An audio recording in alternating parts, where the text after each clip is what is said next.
Climate change continues to be one of the greatest threats to our environment and the future of mankind. Creating energy-efficient solutions to reduce the effects of global climate change is essential to putting an end to this crisis. HVAC is a global industry that includes so many things all together. About 40 to 60% of the solutions from global climate change come straight from our industry. We make things happen. We make things work. Be part of the solution by joining the HVAC program at El Camino College, where it's not just about where the future can take you, but where you can take the future.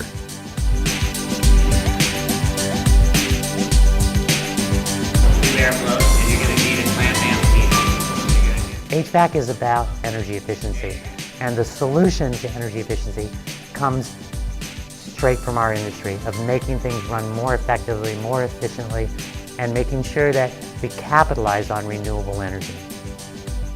Every building now has got some focus on optimizing energy, power usage. The utilities themselves have millions and millions of dollars available for energy reducing projects, and our HVAC industry taps into that, partners with them all the time to come up with energy saving projects for given building owners. By 2020, all new homes will be net zero. And by 2030, all new businesses will be net zero. Net zero means that we don't use any more energy than we produce. That's going to require some imagination. That is going to require technicians with the skills necessary to fully realize the potential of equipment as installed, but also in those installations to fully maximize what wasn't perceived originally.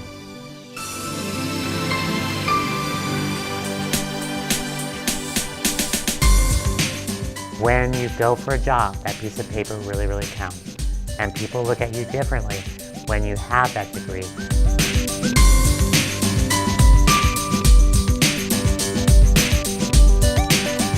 I came from the community college program. I worked in the trades personally, and based upon the education and the training I received at the community college, got a job.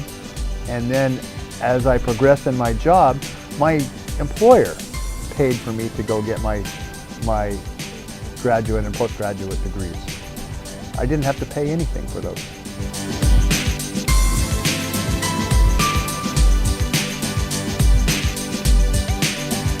So for students who think they can't afford college, there's a lot of avenues for them to take. There's fee waivers that will pay for their fees for college. If they apply through FAFSA, they're eligible for fee waivers and grants, so they just have to do it. And also, if they're not eligible for those things, there's a lot of scholarships that students can apply for. And there's a lot of scholarships specific for air conditioning refrigeration. So we have a program where the students borrow the books. And so the two classes that are involved with this program for air conditioning refrigeration, their books are taken care of. Before I came to El Camino, I worked at a grocery store. I was checking groceries and worked in stocking shelves and that type of thing. I'm the facility systems lead here at El Camino College. That systems department consists of electrical, HVAC, and automotive repair. We highlight certain programs, one of which is air conditioning repair and refrigeration, because some of our programs were able to provide more support than just if a student were just to decide to come to El Camino and enroll on their own. Some of those supports include informing them about the labor market research that shows that this career pathway could lead to a high industry job quickly. We make sure that they've filled out their financial aid. If they've applied for the Pell Grant, we make sure they've done everything to get that. If there's other grant resources available to them, we let them know about it. Through our partnership with the Workforce Investment Board, we have other resources that could be available to them depending on their eligibility, and so we connect them with every supportive program that they can. If they're a veteran, we connect them with the Veterans Office. If they have a disability, we connect them with a special resource center. We basically make sure they have all the support they need to be successful. I'm a counselor for the program, so I'm there to assist students They get an educational plan with me. If they decide to pursue their whole program and get their degree or even transfer, they can come to me and I will plan it out for them. I actually register them for their classes, so you just have to go. Our HVAC program is not just climbing up into attics. It's not the grimy, get dirty job anymore. We do have women that are taking classes in our program here. If they're a woman in a non-traditional field, we connect them with Women in Technology, our club here on campus. We have an advisory that we consult with, so we know what skills are required for students to have when they complete the program. Basically, we follow those guidelines and students are getting jobs when they complete.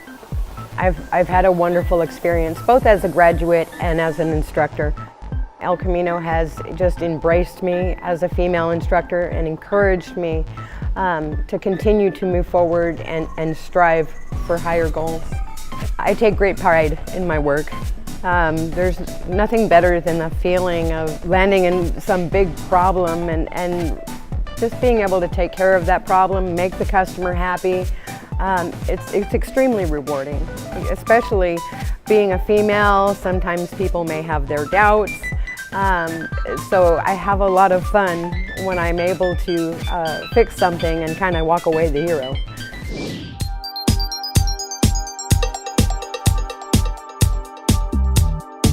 Young people, for very little education, cost, and dollars, can get out in a very quick period of time. And that is to say, in an under 4-year period of time, and be earning some very good money. A journeyman technician, which is very achievable in under 5 years, is potentially $50 or more. That's a $100,000 a year job. And that's an average technician in our field. So it's an extremely lucrative field with great upside from there. With the background that I have in HVACR, undoubtedly, I will always have a job. There is such a demand in our industry. You know, our industry is in great need of good qualified technicians, men and women. The HVACR program at El Camino College is a premier program. We have, again, a new building that supports all the new equipment that's coming in. There's so many issues such as power requirements, and we're able to support this amazing equipment that's brand new. I mean, not too many colleges can claim they have brand new equipment. It's cost millions of dollars. I think what it takes more than just the technology is the interest and having a vision and, you know, being passionate about what you do or making a difference in the world, whether, you know, reducing the carbon footprint. It's really important. You have to be passionate about what you're doing. And this, for me, is just amazing. There's so much opportunity out here for our students.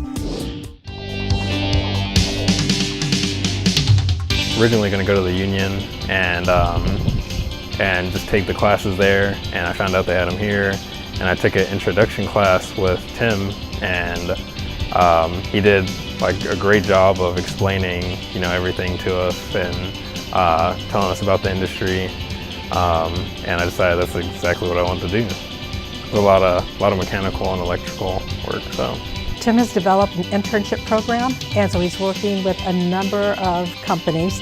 And he's developing internships. And we started talking about this, and immediately employers will come and say, you know, I want an intern. I'll take 3 or 4 of them, and they're willing to pay the student. They're willing to train as long as they're enrolled in our HVACR program. So there is a major demand out there. So internships are coming into place right now. Train has partnered with El Camino College HVAC-R program. We find that there's a very heavy alignment philosophically with the El Camino program. We like to be the best and on the cutting edge. We find that that's a good match with El Camino College because their program, their labs, the knowledge of their professors is second to none. So we love looking at El Camino as a source for some of our young apprentices to start their careers at Train. I finished my HVAC program and I ended up getting a job where Train, and they'll pay for me to get my engineering degree. You know, I look forward to journeying out and at Train, maybe moving on to an engineering position at Train. Our instructors at El Camino College are top-notch, and they're all working in the industry. For example, Tim has 20 plus years working for Train and then decided to become an instructor. He brings so much experience. Along with that, he's also brought other instructors, same caliber training and education for our students. Great instructors, the lab was great. There was lots of different equipment to work on and exposure, ice machines, small refrigerators, walk-in coolers. So just going through that, on my first day on the job out there, I already had a pretty good understanding of how things work. If you can imagine it, it can happen. I tell my students all the time, I wish I were you. I really, really do. Because the greatest things that we can imagine are just on the verge of becoming a reality. I am teaching basic electrical. I am alumni. I was a student here. It's a polytechnical, multidisciplinarian, vocation or career. And it entails a lot of physics. Most people think it's, when you talk about your refrigeration mechanic, oh, you know how to work on a refrigerator, or you're an air conditioning mechanic, or can you work on my window unit or my home unit? I mean, those are honorable professions and positions and portions of the industry, but it's so much larger than that. Technology is advancing. I mean, no longer do you need to just be able to, turn wrenches and be able to braze and solder and wire stuff, bend conduit. I mean, now you need to be adept at networking, at utilizing computer, downloadable content, updating operating systems, main processor software. The technology crossover from HVAC and the energy sector touches transportation, touches advanced manufacturing, it touches IT, including air conditioning, it can include architecture, it can include drafting, it can include technologies, it can include electronics, it can include electricity, all kinds of foundational programs. This is a field that can fit pretty much everyone. For those that want to be mechanically oriented, that want to do the hands-on kind of thing, those that want to specialize in the technology, the latest in IT technology, the latest in cell phones, the latest in iPads, or whatever it happens to be, the latest in technology for energy efficiency, power production, power distribution, etc. So it's not just mechanical, but it can be mechanical for you. It depends on where you find your passion, and please, find your passion. I wanted to work with my hands, I wanted to be active, and this trade, fills the bill on that. And the potential is great for advancement and for income, to be able to do things. I mean, you can take it with you. The knowledge and the skills that you have are applicable literally across the globe. And if you want to make a great living and never be out of work, I think this is a great industry. I have never been out of work since I went to school here, not one day. We live in a time like no other in human history. We face challenges and opportunities never before experienced by any generation. A changing climate, an evolving global economy, the need for long-term energy solutions, and a host of problems we are yet to see or be revealed. Those with the vision, those with the drive, will leverage these challenges into the greatest economic, social, and political opportunity of this or any other century. We live in this time where we have at our fingertips all of the knowledge and wisdom of the human race. Just imagine the possibilities. Just imagine where you could be, who you could be. It all starts now. It all starts here.